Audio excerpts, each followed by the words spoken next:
How's it going? Thank you all so much for checking out GuitarControl.com. I'm back here with kind of an extension of a previous lesson. So we just did a lesson on basically having riffs and never running out of them. And what I'd like to do now is how to kind of spice up some riffs. So if you're kind of like a power chord player where you got some good riffs, but they're power chord based. Those are fine. They sound great. There's not a thing wrong with them.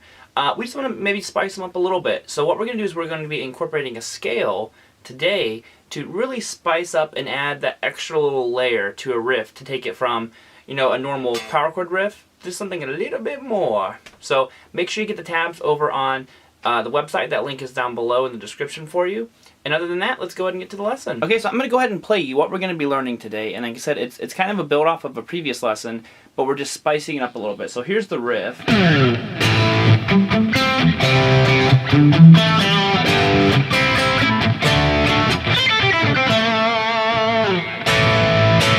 So what I'm doing there is I'm taking, a simple power chord progression.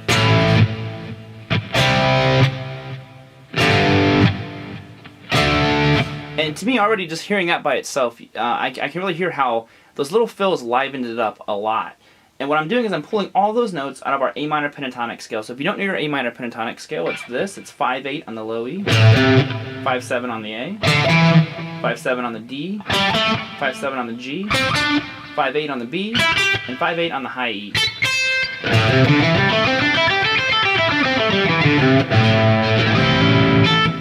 So once you have that kind of underneath your fingers, these licks will actually be pretty simple for you to do. So we're starting off with an A5 power chord, so 5th fret on the low E string.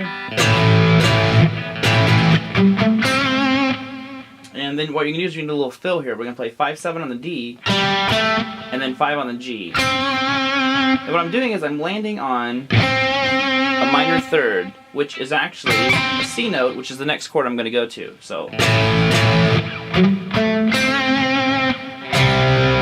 Then you're going to play a C5, which like I said, we're going to a C now, so you're going to play 3 on the A, 5 on the D, your power chord. Now you're going to do this little fill here.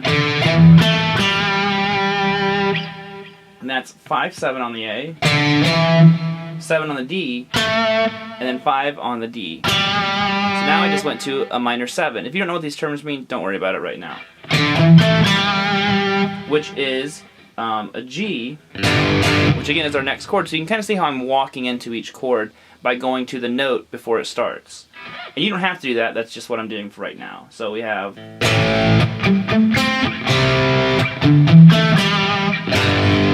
your G5, which is 3rd fret on the low E.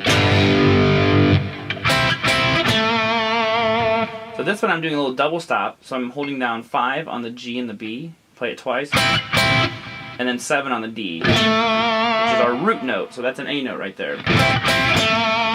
And I kind of saved the best or most complicated lick for last. So then you go to D5, which is 5th fret on the A string power chord, and then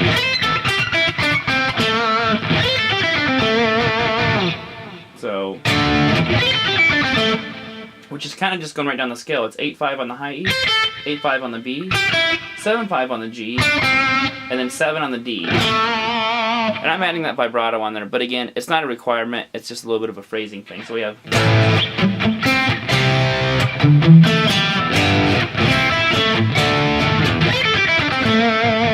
And feel free to spice up this lick. Like I said, I kept the riff itself very simple, but you can,